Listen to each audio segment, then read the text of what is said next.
بلا وجہ کیڑے مکوڑے مارنا کیا یہ جائز ہے؟ بنت آدم کراچی سے۔ بلا وجہ کیڑے مکوڑے مارنا کیسا ہے؟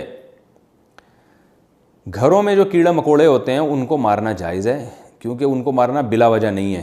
اگر آپ کا مقصد یہ ہے کہ گھر میں کیڑے مکوڑے ہمیں تو کچھ کہہ نہیں رہے ہم ان کو مار سکتے ہیں، تو وہی اس لیے مار سکتے ہیں کہ وہ گھر ہے، وہ کوئی جنگل تھوڑی ہے جہاں کیڑے مکوڑے آ کے رہ رہے ہوں۔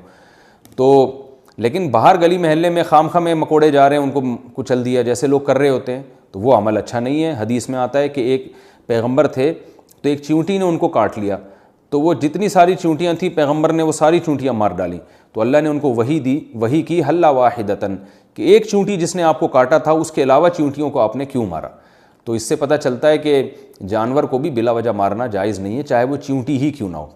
یہ نہیں کہ اب گھروں میں بھی آپ چیونٹیوں کی حفاظت کرنا شروع کر دیں، گھروں میں تو انسان رہتے ہیں تو وہاں چیونٹیاں اور مکوڑوں کے لیے جو فنائل وغیرہ کا پوچھا لگایا جاتا ہے وہ بالکل جائز ہے، تاکہ گھر سے یہ چیزیں ختم ہوں۔